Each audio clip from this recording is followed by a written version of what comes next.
దేవునికి మహిమ కలుగును గాక. అందరికీ ప్రైజ్ లార్డ్. దేవుడు మిమ్మల్ని దీవించును గాక. ఈరోజు దేవుని వాక్య ధ్యానం కొరకు 101వ కీర్తన 6వ వచనాన్ని చదువుతున్నాను. అందరూ శ్రద్ధగా ఆలకించండి. నా యొద్ద నివసించున్నట్లు దేశములో నమ్మకస్తులైన వారిని నేను కనిపెట్టుచున్నాను.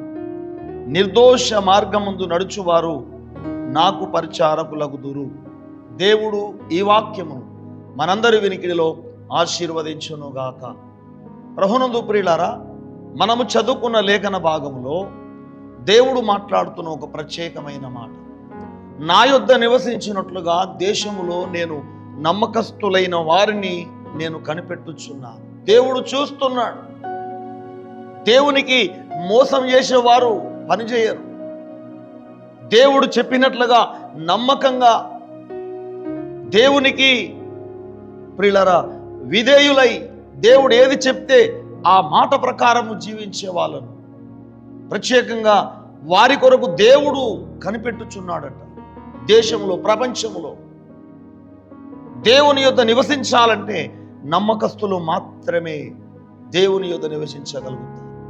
ఇక్కడ 101 వచనంలో చూస్తూ ఉంటే, మోసము చేయువాడు నా ఇంట నివసింపరాదు అంటాడు. అబద్ధములు ఆడువాడు నా కన్నుల ఎదుట నిలవడు అంటాడు. ఇష్టమున్నట్లుగా జీవించే వ్యక్తి, చాలాసార్లు నమ్మక ద్రోహాలు చేసే వ్యక్తి దేవుని యొద్ద నివసించలేరు. ఆయన ఇంట నివసించలేరు, ఆయన రాజ్యములో నివసించలేరు. కనుక ఈనాడు దేవుని బిడ్డలు దేవునికి నమ్మకంగా బ్రతకాలి. ఏదో మనుషుల ముంగట నటించి ఏదో మనుషులకు నమ్మకస్తులు కాదు, దేవునికి నమ్మకస్తులుగా బ్రతకాలి. వాళ్ళకు మాత్రమే పరలోక రాజ్యంలో చోటు ఉన్నది. దేవుని ఇంట, దేవుని రాజ్యములో చోటు ఉన్నది. అలాంటి వారి కొరకు దేవుడు కనిపెట్టుచున్నాడు. మీరు దేవునికి నమ్మకస్తులుగా జీవిస్తున్నారా? ఈరోజు దేవుని వాక్యాన్ని వింటున్న ప్రతి ఒక్క వ్యక్తి కూడా దేవునికి నమ్మకంగా బ్రతుకుతున్నారా, లేక మనుషుల ముంగట ఏదో భక్తులుగా నటిస్తున్నారా? ప్రియులారా, నమ్మకస్తులు మాత్రమే దేవుని రాజ్యములో, దేవుని ఇంటిలో నివసించగలుగుతారు. అలాంటి వారి కొరకు దేవుడు ఎదురు చూస్తూ ఉన్నాడు. ప్రియులారా, సామెతల గ్రంథం 28వ అధ్యాయంలో 20వ వచనంలో అంటాడు, నమ్మకమైన వారికి దీవెనలు మెండుగా కలుగును అంటాడు. నువ్వు దేవునికి నమ్మకంగా జీవిస్తే దేవుని ఆశీర్వాదాలు నీ మీదకి వస్తాయి. దేవునికి నమ్మకస్తుడుగా నువ్వు జీవించాలి. పరిశుద్ధ గ్రంథంలో మోషే ప్రవక్త గురించి దేవుడిచ్చిన సాక్ష్యం ఏంటంటే, నా ఇల్లంతటిలో మోషే నమ్మకస్తుడు అంటాడు. సాత్వికుడు, నా ఇల్లంతటిలో నమ్మకస్తుడు అని మోషే గురించి దేవుడు సాక్ష్యం ఇస్తాడు.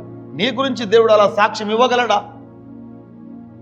మోషే ప్రవక్త, ఆ ప్రవక్త దేవునికి నమ్మకంగా బ్రతికాడు. ప్రియులారా, నా ఇల్లంతటిలో నమ్మకస్తుడని దేవుడు మోషే గురించి సాక్ష్యం ఇచ్చాడు. నీ గురించి, నా గురించి ఆ విధంగా ఇవ్వగలడా ఆయన? అంత నమ్మకంగా నువ్వు బ్రతుకుతున్నావా? చివరిగా ప్రకటన గ్రంథంలో 2వ అధ్యాయం 10వ వచనంలో స్ముర్ణ సంఘంతో దేవుడు మాట్లాడతాడు. 10 దినములు మీకు శ్రమ కలుగును, మరణము వరకు నమ్మకంగా ఉండుము, నేను నీకు జీవ కిరీటం ఇచ్చదను అంటాడు. ప్రియులారా, ఈనాడు మనలో తుది శ్వాస వరకు, మనలో ప్రాణం ఉన్నంత వరకు ఏదో మనుషులు చూస్తున్నారని కాదు, దేవుడు చూస్తున్నాడని మనం నమ్మకంగా బ్రతుకుతే, ఎన్ని శ్రమలు వచ్చినా, ఎన్ని కష్టాలు వచ్చినా దేవునికి నమ్మకంగా బ్రతుకుతే ఖచ్చితంగా దేవుడు మనకు జీవ కిరీటం ఇస్తాడు. నమ్మకంగా బ్రతుకుతే దేవుని దీవెనలు మనకు వస్తాయి. నమ్మకంగా బ్రతుకుతే దేవుని ఇంటిలో, ఆ పరలోక రాజ్యంలో మనకు చోటు దొరుకుతుంది. కనుక ఈరోజు దేవుడు మనతో మాట్లాడుతున్న ప్రకారంగా మనమందరము కూడా దేవునికి నమ్మకంగా బ్రతికి దేవుని ఆశీర్వాదాలు పొందుకొని పరలోక రాజ్యములో దేవుని ఇంటిలో చోటును సంపాదించుకొని దేవుడిచ్చే బహుమానం, ఆ జీవ కిరీటాన్ని మనం నమ్మకంగా జీవించి పొందుకుందాం. అట్టి కృప దేవుడు మనందరికి అనుగ్రహించును గాక. ఆమేన్. చిన్న ప్రార్థన చేసుకుందాం. మహాపరిశుద్ధుడా, పరమ తండ్రి, మీకు స్తోత్రాలు. మీరు చెప్పిన ప్రతి మాట కొరకు వందనాలు. దేశంలో నా యొద్ద నివసించినట్లుగా దేశంలో నమ్మకస్తులైన వారిని నేను కనిపెట్టుచున్నాను అంటున్నాను. మోసం చేసేవాడు నా ఇంట నిలవరాదు అంటున్నావు. అబద్ధములాడేవాడు నా కళ్ళ ఎదుట నిలవడు అంటున్నావు. నమ్మకమైన వారికి మెండైన దీవెనలు అంటున్నారయ్యా. ఇదిగో మీరు చివరిగా మాట్లాడారు, స్మరణ సంఘముతో మాట్లాడారు.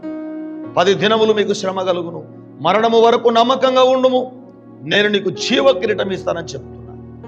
ఆనాడు మోషే ప్రవక్తకు నాయన మీరిచ్చిన సాక్ష్యము నాయన, నా ఇల్లంతటిలో మోషే నమ్మకస్తుడు అన్నావు.